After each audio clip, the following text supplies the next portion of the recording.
After the car accident, my memory stopped at the age of 18. When I woke up, I accidentally caught sight of my older sister Diana clinging tightly to a man, the two of them kissing passionately. Finding it interesting, I took a photo of that moment and, without any hesitation, sent it straight to the family group chat. As soon as my sister saw it, she immediately ordered me to delete it. I laughed innocently, carefree and thoughtless, and said, "Hey, brother-in-law is so handsome. How long were you planning to keep him hidden?" At that moment, the man's face stiffened. "What did you just call me?"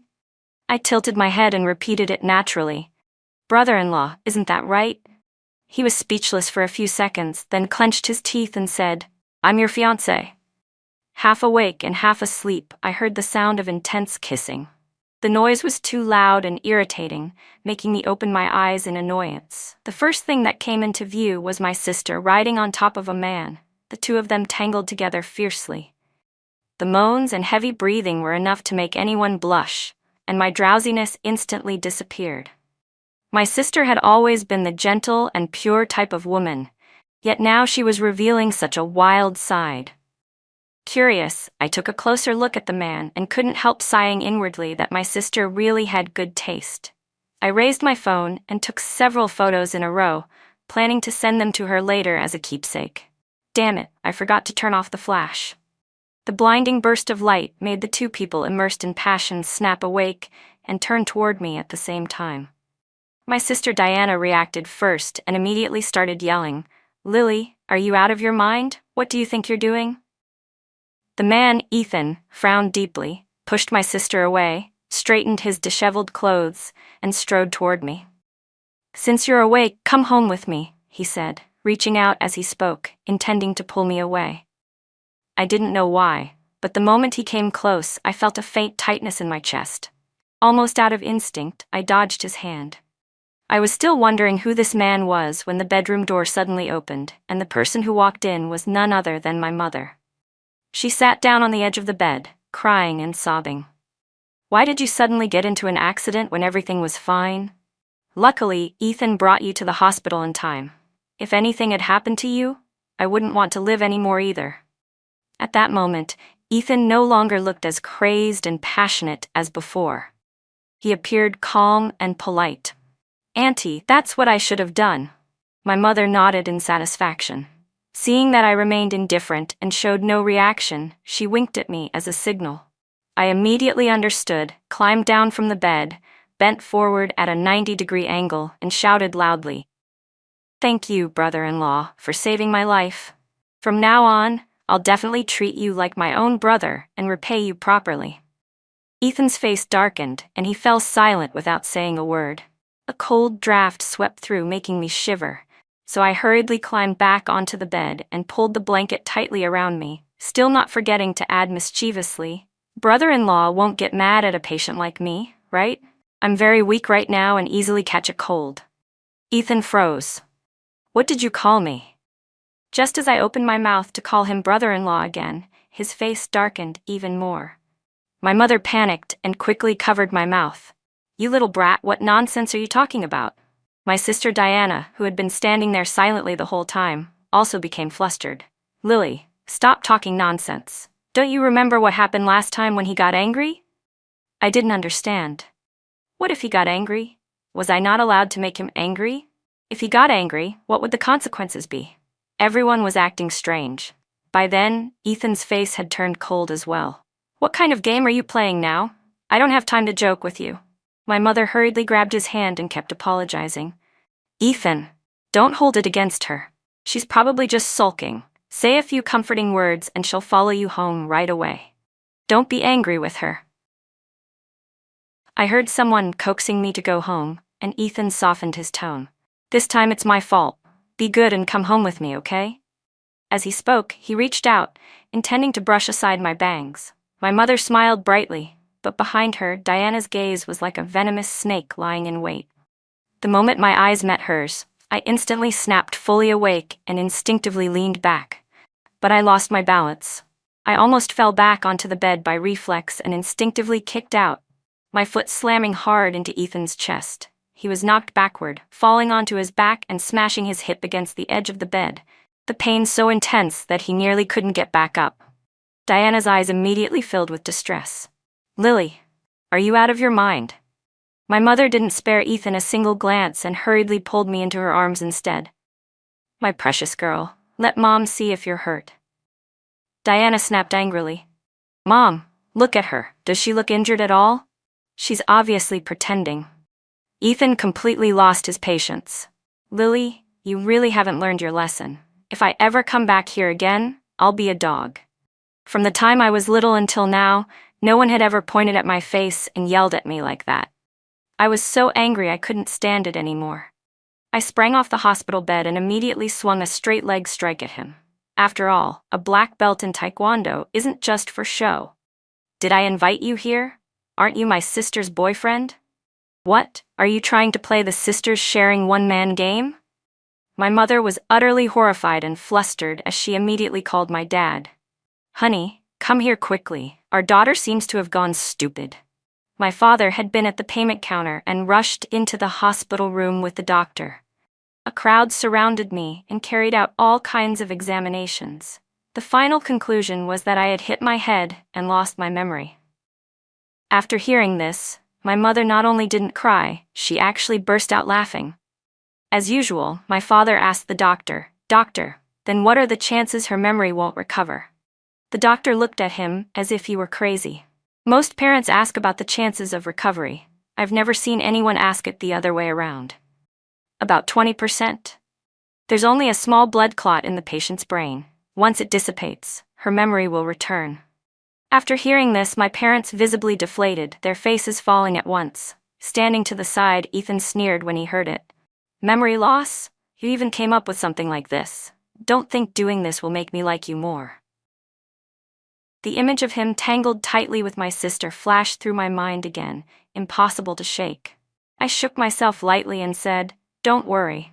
My brother-in-law has no interest in taken men." Ethan raised his head sharply and ground his teeth. "I'm your fiancé." Seeing this, my mother immediately softened her tone to coax him, as if the sky would collapse if he got angry. My father also started scolding me. "What nonsense are you talking about? Your sister already has a boyfriend. All the relatives know it. Saying that damages your sister's reputation." I couldn't take it anymore and blurted out angrily, "Mom and Dad, I'm telling the truth. I even took pictures just now." My parents looked at me with faces full of doubt, waiting for me to take out my phone to prove it. But at that moment, Diana rushed forward and snatched my phone away. "Lily, are you not done yet with smearing others? Aren't you afraid you'll make Ethan hate you even more?" I shifted slightly to the side, causing her to lunge into empty space. Unwilling to give up, she pounced again and pinned me down on the bed. While we struggled, my fingers slid wildly across the screen. Moments later, the phones of my parents, Diana, and even Ethan rang at the same time with message notifications. The brows of all four of them immediately furrowed, identical expressions. My father grabbed Diana and slapped her hard across the face. "You animal, he's your younger sister's fiancé. How could you do something like this?" It turned out that during the struggle over the phone earlier, I had accidentally sent the photo into the family group chat. Less than a minute later, the family group exploded like a marketplace, messages flooding in non-stop. "Cousin, wow, I never thought you'd be so wild in real life. Holy crap, am I seeing things? Isn't that Lily's fiancé? Why is he glued to Diana like that? How could an older sister steal her own sister's boyfriend?" It really was like raising a viper in one's sleeve. Diana's face flushed crimson like an overripe persimmon, her hands trembling as she stood there speechless. Her eyes turned helplessly toward Ethan, but he did not even bother to glance at her once. With no one left to defend her, Diana turned her anger on me. "Lily, delete it now. Are you trying to ruin me?" I grinned broadly and replied in an offhand tone, "Heh, brother-in-law is so handsome. Why would you hide him? Look, I even took the photo nicely. The lighting is great, the angle is perfect, and the emotion is overflowing. It's practically the ideal love photo.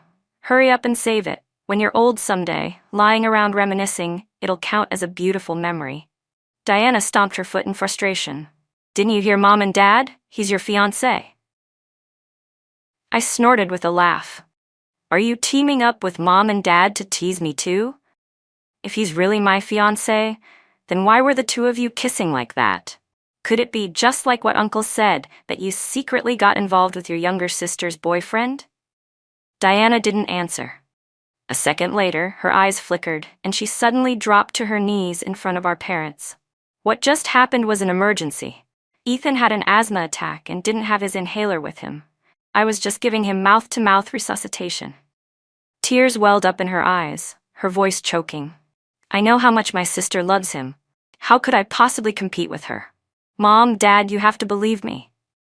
Mouth-to-mouth resuscitation, yet her hands were inside someone's clothes. Good heavens. If you're going to lie, at least use some imagination. My mother turned to Ethan and asked, Ethan, is what Diana said true? He hesitated briefly, then nodded. My mother immediately let out a relieved sigh and murmured, I knew it. How could the two of them really do something so wrong? I tilted my head back and stared at the ceiling. Amazing. My mother truly was the most gullible person on earth. My father's face was dark as the bottom of a pot.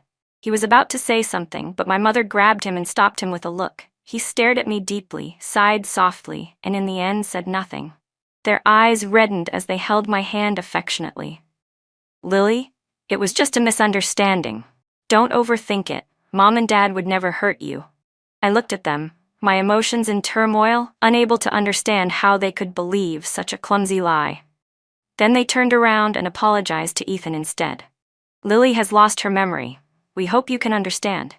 Please don't blame her in the future, when she remembers everything. Good heavens, was this man someone who had once saved our entire family from a catastrophe or something? My parents forced a polite smile, made excuses about having other matters to attend to, and hurriedly left. Before going, they didn't forget to instruct Ethan, Ethan, take good care of Lily. Maybe if the two of you talk more, she'll remember something. Then they turned and pushed Diana out of the room. Go on, don't disturb them anymore. Diana's face clearly showed unwillingness, but in front of my parents, she didn't dare to make a scene. The door closed, leaving only Ethan and me in the room. He looked at me without saying a word, his gaze full of scrutiny.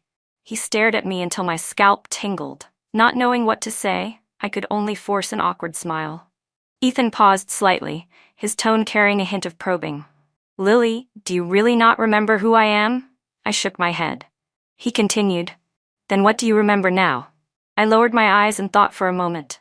I remember scoring 700 points on my college entrance exam. After that, several prestigious schools competed to come to my house and recruit me. Just thinking about it makes me feel proud. I couldn't help laughing happily. But Ethan's eyes suddenly filled with disdain, his voice icy cold. A dog can't change its habit of eating shit. Even after losing your memory, you still can't give up lying. The smile on my lips vanished instantly, anger surging straight to my head. What gives you the right to say I'm lying? If you don't believe me, check the exam score database yourself. Ethan acted as if he couldn't be bothered and sneered. The one who scored 700 points was Diana. You really like sitting in the wrong seat. Ridiculous, Diana scoring 700 points? I'd sooner believe I'd eat shit. She was usually. If her score were only around 300, the whole family would have already thrown a celebration. I was so angry I felt like I was choking. Brother-in-law, you're not deliberately turning black into white just because you like my sister, are you? Open the score lookup system. I'll show you my real academic level.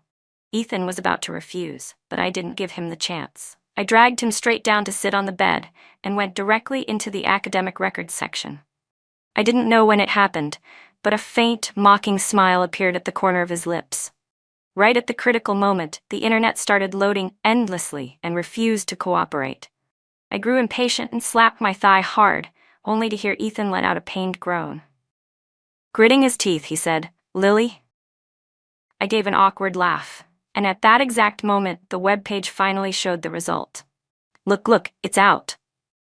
On the screen, it clearly displayed, total score 700, name Lily. Ethan froze, immediately grabbed my phone and kept hitting refresh over and over, as if suspecting I had created a fake page to trick him. I glared at him. If you want to know whether it's real or fake, just enter your own information and you'll know. As if suddenly remembering something, Ethan typed in his information at a dizzying speed. The moment he pressed confirm, I could already sense that his demeanor had completely changed. He was clearly nervous. The result appeared, total score 692, name Ethan. I couldn't hold it in anymore and burst out laughing. Ha ha ha, so you were afraid my score was higher than yours? How pathetic. Ethan stared at the screen and murmured. So back then, you weren't lying to me. I didn't understand what he was talking about and slapped his thigh again, enunciating every word clearly. Your name is Ethan. His face twisted in pain as he shoved my hand away. If you want to talk, then talk. Don't get handsy. I hurriedly pulled my hand back and hid it in my sleeve, pouting as I muttered softly. All right, brother-in-law. I was just too excited, okay? Ethan's expression darkened. Stop calling me brother-in-law. I'm your fiancé. I immediately shoved him straight down onto the bed. Brother-in-law, you're joking again. Even if I've lost my memory, my eyesight is still fine. You're absolutely not my type, so don't even think about fooling me. This shove seemed a bit too strong. Ethan sprawled on the floor, in so much pain that he couldn't get back up. Feeling uneasy, I hesitated and said, Brother-in-law, get up already. Stop pretending. My sister isn't here now. No one's gonna feel sorry for you. But when I saw cold sweat covering his forehead, I realized something was wrong and hurriedly pressed the emergency call button for the nurse. Bookmark, go back. In the end, several nurses lifted Ethan onto a stretcher and rushed him to emergency care. I weakly called my parents. Mom, Dad, I think I might have caused some trouble. The next time I saw Ethan, he was wearing a rigid back brace. Thinking that I was the one responsible made me feel a little guilty. Sorry, brother-in-law. Ethan gritted his teeth again. Don't call me brother-in-law anymore. My mother also chimed in, patting my shoulder and handing me a wedding invitation. That's enough. The wedding is next month. Don't call him random things anymore. It's not appropriate. I took it and lowered my head to look. It was really a wedding photo of Ethan and me. I shrugged and tossed it aside. Photoshop's pretty good, huh? My mother stared at me in shock. Look carefully, it's not edited. Diana, standing beside us, cut in with a jealous tone. Did you forget? Back then, you were the one who begged Ethan to take the photos with you. And now you're putting on this act? I sprawled out on the sofa, my head buzzing and my chest feeling unbearably stifled. These people kept chattering around my ears, making me more and more irritated. So I put on my headphones. Not long after, I fell into a deep sleep. Before completely drifting off, I vaguely heard my mother say to Ethan, Don't worry, in a few days let her come into contact with familiar things. She'll remember eventually. I really didn't expect that. What my mother meant by familiar things turned out to be organizing a party and inviting over a whole bunch of trashy people. The moment I stepped into the banquet hall, a group of them looked at me in unison, their gazes filled with unmistakable malice. Their words were even less polite. Oh, isn't this the eldest young lady of the Yi family? I heard she lost her memory. For Ethan's sake, she'll make up anything, huh? What's so strange about that? Everyone in our circle knows how she clung to Ethan like a little dog. All he had to do was wave, and she'd wag her tail and run right over. Exactly. If her parents hadn't stopped it, the entire Yi family would probably belong to Ethan by now. Looking at the mocking faces in front of me, a few vague, blurry images flashed through my mind.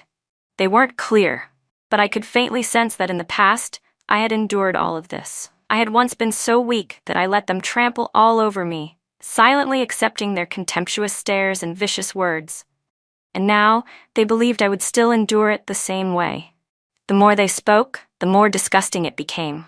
For the first time in my life, I began to doubt myself.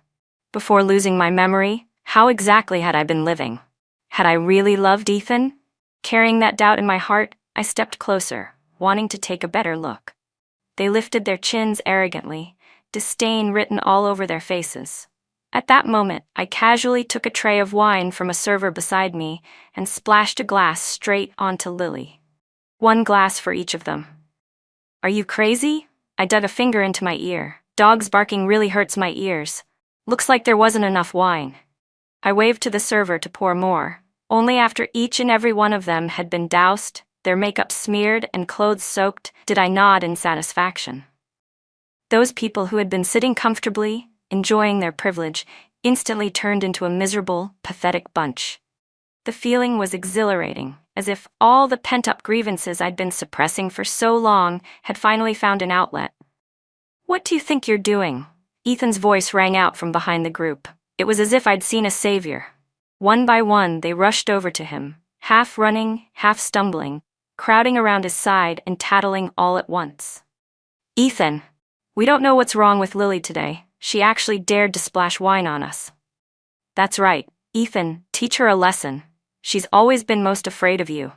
At that point, my parents also heard the commotion and hurried over. The moment they saw me being surrounded, they immediately took my side. "Who are you people? We invited you here to help Lily recover her memory, not to come here and bully her." As soon as they heard that, the group burst out laughing, almost unable to stand straight. "Uncle, Auntie, we're helping, don't you see? Your daughter once threw away all her self-respect because of Ethan." My parents turned to look at me, then at Ethan, their expressions full of confusion. After hesitating several times, my mother finally spoke. "Lily, these are all your close friends. Have you forgotten? You used to invite them over to our house all the time." I frowned, unable to believe it.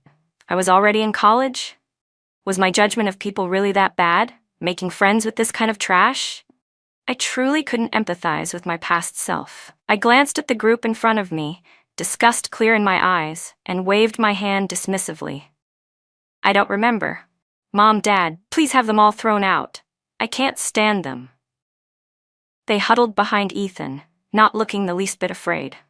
I decisively called security and ordered them to clear everyone out of the banquet hall. When the security guards appeared, I briefly caught a few uneasy expressions among them, but they quickly regained their confidence, convinced that Ethan would definitely stand up for them. However, he remained silent. Finally, one of them couldn't hold back anymore and spoke up. "Ethan, why aren't you saying anything? Are you really going to let Lily kick us out?" Ethan curled his lips into a cold smile. "You people are bullying my fiancée like this? Wouldn't you even give her a little right to fight back?" For some reason, hearing those words made me feel nauseous. The people opposite were terrified, frozen in place as if they'd just been slapped across the face. "Ethan, didn't you always hate her the most? Why are you?" Ethan straightened up and looked at me, his gaze heavy yet resolute. "I'm going to pursue her again, starting today." The moment my parents heard Ethan declare that he wanted to pursue me, they were instantly overjoyed and turned to look at me. "Lily, Ethan saying it means he likes you. That's wonderful. After all these years of effort, it wasn't wasted after all." I let out a cold laugh. If the two of them weren't my parents, I might have thrown a whole bowl of peanuts in their faces just to snap them back to reality. In the corner of the room, Diana had cried until her eyes were red and swollen. She stood there silently, not saying a word, and didn't even dare to scold that scumbag of a man once. Fine then, I'd help her vent her anger. "Brother-in-law, your old problem is acting up again. Your girlfriend is my sister. Don't eat from one bowl while eyeing another." The atmosphere instantly descended into chaos. Today, my parents had invited not only Ethan's parents but also quite a few business partners to the party. Seeing everyone looking doubtful and suspicious, I decisively retrieved that photo again and had the technical staff project it directly onto the large screen. I had to admit, this hotel was really well equipped. The resolution was so sharp that even individual pores were clearly visible. The entire hall erupted in an uproar at once. Mr. Thompson was so furious that he raised his hand and slapped his son across the face. Normally, when you fool around outside, I turn a blind eye, but now you're messing with your own fiancé's sister? You've completely disgraced us in front of our in-laws, you worthless thing. Diana rushed forward to block him, crying, "Please don't hit him anymore." That day, Ethan had an asthma attack. I was just giving him mouth-to-mouth resuscitation. I was too anxious and ended up sitting on him. Lily walked in at that moment and misunderstood. People exchanged glances, then their expressions all changed at once, each face a picture of disbelief. After all, this was a relatively private gathering. Most of the guests were close friends, people from the same social circle, and family members from both sides. I had investigated before. Ethan didn't have asthma at all. That rumor had been spread by him personally to whitewash his extramarital affairs. Outsiders might not know, but the Thompson family knew it perfectly well. And what kind of asthma attack involved hands slipping inside someone's clothes? At most, it was nothing but uncontrollable lust. There was no illness at all. So after that idiotic explanation, Ethan and Diana officially became the biggest joke in everyone's eyes. I didn't understand why my parents indulged Ethan to such an extent, but I knew the Yee family wasn't some insignificant nobody in this upper-class circle. Even Mr. Thompson wouldn't dare show our family any disrespect. Furious, he lifted his foot and kicked Ethan hard in the knee, forcing him to kneel down and apologize to me. My parents hurriedly stepped in to smooth things over. Enough, enough. We're all family. As long as Ethan treats Lily well from now on, we won't pursue this matter any further. I couldn't take it anymore and loudly cut them off. If his parents and my sister are already mutually willing, then just let them be together. My parents' faces showed clear hesitation, yet they still tried to persuade me gently. Lily, we're just afraid that once you recover your memory, you'll regret it. In the past, you suffered too much because of him. Now that he's finally learned to cherish you, you don't remember anything anymore. We hope you never remember, but we're also afraid that when you do remember, he won't be by your side anymore and you'll spiral. My heart felt as if it were being crushed tightly in someone's grip. I desperately wanted to recover my memory, just so I could tell them that even if I did remember everything again, I would never love a man like that, someone who stands on one mountain while eyeing another. Without giving myself time to think, I grabbed Ethan and dragged him straight outside. In the end, we stopped at the gate of my high school. Forcing down the wave of nausea that rose every time I saw his face, I said coldly, "My memory only goes up to here. Now you talk. What exactly happened between you and me? And also, haven't you always hated me?" I paused, then added, "I promise that after I recover my memory, I won't cling to you anymore."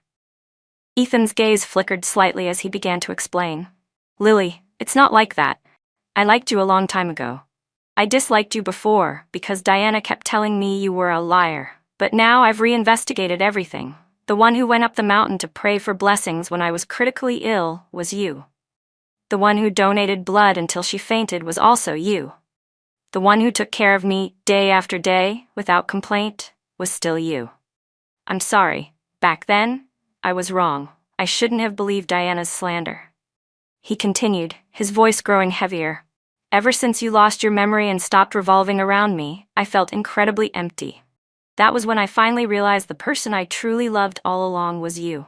I just didn't dare admit it before. I couldn't accept that I had fallen in love with a girl who had been labeled as lowly. But now I understand.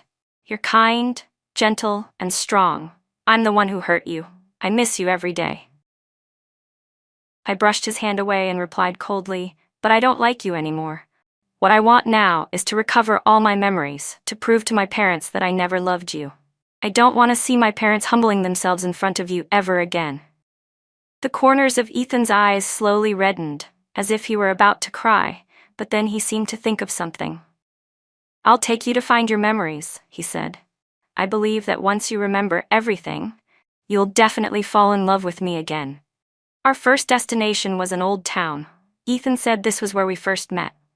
That day, I had been traveling with friends and accidentally lost my luggage. My phone and wallet were gone as well, so I had no choice but to ask him for help. As he recounted it, his expression was full of nostalgia, and a gentle smile appeared at the corner of his lips. "Lily, back then, you were still very inexperienced, but incredibly brave. The friend who was traveling with you cried like crazy because the luggage was lost, but you grabbed my hand and called me Uncle, chatting away without the slightest shyness. At that moment, I thought you were really interesting." I narrowed my eyes and interrupted him skeptically. "You called him Uncle? We're the same age. There's no way I was blind enough to mistake you like that." He was clearly hit right where it hurt and replied awkwardly, "Maybe I just looked a bit more mature back then." After that, he continued talking non-stop about the past, while I listened to the point of almost falling asleep. In the end, I couldn't take it anymore and impatiently raised my hand to stop him. "I'm not interested in this part. I don't remember anything special at all, which means it's not important. Change the scene, move on to the next one." After that, we went to many more places: the aquarium, the zoo, the amusement park, even a bar. But I still didn't feel anything that resembled recovering my memories. After wandering around all day, my legs were nearly giving out. I found a step and sat down to rest, thinking back on everything Ethan had told me that day. All of it had been stories that helped him polish his own image, meant to prove how deeply he had loved me. The more I thought about it, the more something felt wrong.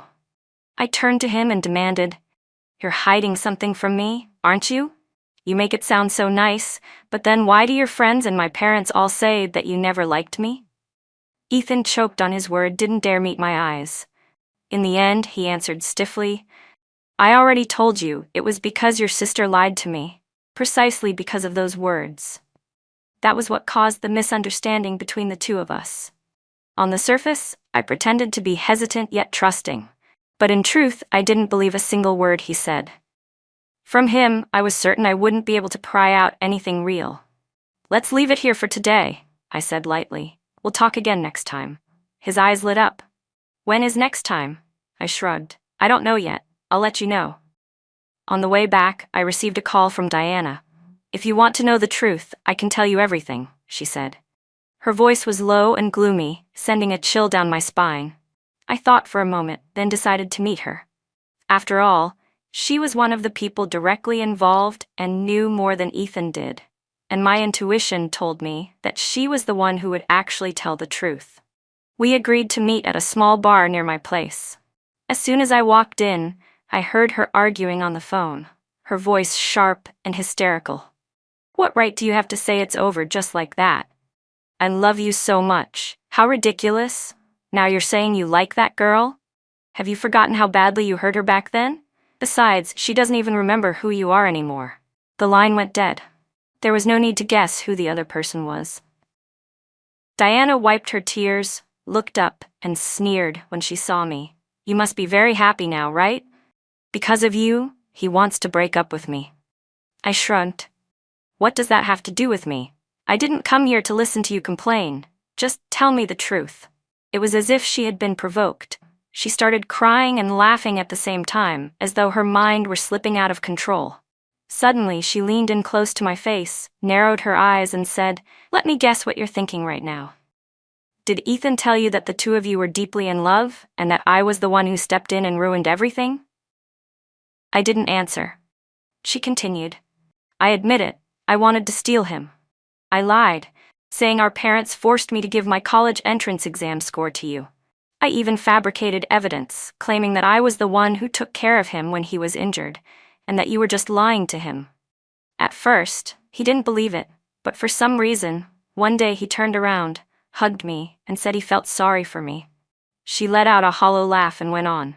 "Then one day, he said that sleeping with me felt like lying next to a corpse. There wasn't a shred of excitement. Do you know what happened after that? He cheated. You went to confront him and caused a huge scene, then fell seriously ill. After you woke up, you became paranoid, doubting everything, constantly threatening suicide. Every time he suggested breaking up, you'd hang yourself, threaten to jump off a building, or swallow sleeping pills. Think about it. What method haven't you tried? Your parents felt sorry for you, so they pressured the Ethan family. If they dared to break up with you, they'd cut off all investment." Fragments of broken memories began to surface faintly. Even just that much made my chest ache so badly, I could barely breathe. I clutched my chest, struggling to draw in air. Seeing the pain on my face, Diana smiled even more smugly. "You can't even handle just this much? Then I wonder if you'll still dare to hear what comes next." I forced myself to steady my breathing and motioned for her to continue. "Do you know why you got into that car accident?" she said softly. "You can thank your fiancé for that." She pulled a piece of paper from her bag, a pregnancy test report. It felt as if tens of thousands of ants were gnawing at my heart. "You didn't expect it, did you? You were pregnant, but you couldn't keep it. And look, this report shows the fetus was completely healthy. So why was it lost? Because of Ethan. He secretly slipped abortion-inducing drugs into your glass of milk just to please some new little girlfriend he'd met." I froze in place. "Is that stimulating enough for you?" she continued coldly. After that, to completely get rid of you, he even hired someone to tamper with your car's brakes. That's the real reason you had the accident. Compared to him, I'm not even half as vicious. After all, the Ye family. You people were once arrogant toward my mother and me as well. From a young age, I always wanted to take everything from you, but I never once thought about taking your life. Diana was the daughter of the housekeeper in my family. Her mother fell seriously ill and passed away, entrusting her to my parents. We grew up together from childhood. I had never held anything against her, always believing that her jealousy came from a lack of security. The person I once regarded as my own sister was now sitting in front of me, telling me that someone had wanted to kill me, while she herself had merely stood by and watched. I didn't dare ask whether she had ever thought about saving me. Yet she seemed to read that thought and curled her lips into a cold smile. After I found out, I only called someone to rescue you. But I have to say, you really are lucky. Such a serious accident, and you only ended up with a severe brain injury. Instead, I felt a strange sense of relief. Finally, I asked her, "Did you really love Ethan?" She shook her head. "I don't know, maybe it was jealousy, because he once loved you so much, I wanted to steal him." I said nothing more. Quietly, I pressed stop on the recording app on my phone. From the moment I stepped into that small bar, fragments of memory, like wisps of thin smoke, had begun surfacing in my mind. It turned out that this was where I had first met Ethan, not at college, as he had always thought. He believed I was the type to fall in love at first sight with him in a lecture hall, but that wasn't true at all. Long before that, I had already seen him here, in this very bar. Back then, Ethan hadn't yet returned to the Thompson family. He was the son of Mr. Thompson's first wife. After his mother discovered her husband's affair, she took Ethan and left the house. From then on, mother and son relied on each other to survive. It wasn't until she fell gravely ill that they took the initiative to reconnect with the Thompson family. What made me notice Ethan wasn't his looks, but the fact that he had saved my cat. Her name was Dudu. When I found her, I saw him using his jacket to shield the little cat from the rain. He himself was soaked to the skin, shivering from the cold, yet he still crouched in a corner to help build her a simple shelter. That day, the rain was pouring heavily. He probably didn't see my face clearly, but I remembered every gentle movement of his, every patient look in his eyes. They were etched deep into my heart. From that moment on, I began quietly looking into him, finding every possible way to learn more about him. Piece by piece, through those small scattered details, I gradually fell in love with him without even realizing it. After his mother passed away, Ethan officially returned to the Thompson family. Mr. Thompson, feeling guilty about the past, immediately handed over the East District branch to him to manage, giving him every opportunity to prove his ability. The relationship between Ethan and me grew deeper and deeper. I once believed that as long as I loved enough and helped enough, he would never betray me. That was why I took the initiative to propose forming ties with the Thompson family, hoping to use marriage to strengthen the relationship and also help him on his career path. But I never expected the rotten seeds in his blood to sprout faster than anyone else imagined. Money was like a stimulant, bringing out a nature even more despicable than his father's. I couldn't bear watching the man I once loved sink so deeply, then turn his back on me, becoming cold, indifferent, and even cruel. I fell into bipolar depression, my mind growing more and more distorted, my words and actions increasingly extreme. I remember once clinging to him and screaming like a ghost, "In this lifetime, don't even think about escaping me. I want to drag you down to hell with me." He must have truly been terrified then. So terrified that he wanted to find someone to take my life. I told my parents the entire truth. In a very short time, they managed to track down the person who had tampered with my car's brakes. Combined with the audio recording Diana provided, it was more than enough to send Ethan to prison for the rest of his life. What I didn't expect was that he would come knocking on our door himself. "Lily, you must not believe anything Diana says. She's just lying to you." A sharp crack sounded as the stick in my father's hand came down hard on Ethan's back. It still wasn't enough to vent his anger. He swung again and again until Ethan couldn't even crawl up from the floor, nor did he dare reach out to touch me. I stood there watching him struggle on the ground, my gaze icy as I curled my lips into a sneer. Then tell me, where exactly was I being fooled? Was your cheating made up? Was you forcing me to have an abortion also a lie? Or was hiring someone to kill me just a joke too? He stubbornly refused to admit anything. We were once deeply in love. How could you believe an outsider instead of me? So it turned out he knew very well just how deeply I had loved him. And yet, the person who hurt me the most was also him. Choking up, I clenched my fists. You said it was my sister who lied to you, making you not know that the one who prayed for you, donated blood for you, and stayed up night after night taking care of you was me. But Ethan, you knew all along. From beginning to end, you knew perfectly well. In the end, I couldn't hold back anymore. Tears streamed down my face. He suddenly lifted his head and stared at me in a daze. You've remembered, haven't you? I had remembered everything. The days I did everything for him. The look of disgust in his eyes when he looked at me. The moment he coldly turned his back and walked away, leaving me to collapse in my own blood, and the death of the child in my womb, for which he felt not the slightest bit of pity. My voice trembled.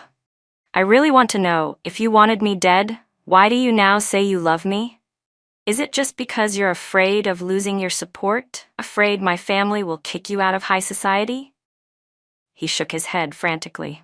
No, that's not it. I truly regret it now. It was only after you lost your memory that I realized I'd been searching all along for the version of you from our college days. Lily, do you remember? Back then, I worked part-time and saved up to buy you a birthday cake. When you got lost while hiking, I searched for you in the rain all night, even slipped and rolled down the hillside. For you, I was willing to give up my life. I'm begging you, just give me one more chance. I closed my eyes and let out a long sigh, my voice filled with disappointment. But in the end, the person who wanted to take my life was you. Slowly, I pried off each of his fingers as he clung to me, my expression indifferent. Spend the rest of your life in prison, repenting. What I didn't expect was that Diana helped him escape. The police searched everywhere but couldn't find a single trace. It wasn't until half a year later that, in an underground cellar on the outskirts of town, they discovered a female body. The forensic results confirmed it was Diana. When I heard the news, my legs gave out and I collapsed to the ground. My mother couldn't take the shock and fainted on the spot. My father, the man who had always been strong, was nearly 50 by then, his hair already white as bone. His voice trembled as he said, "Such a foolish child. How could you do something so reckless? What parent truly wants to blame their own child?" Following that lead, the police quickly tracked down Ethan.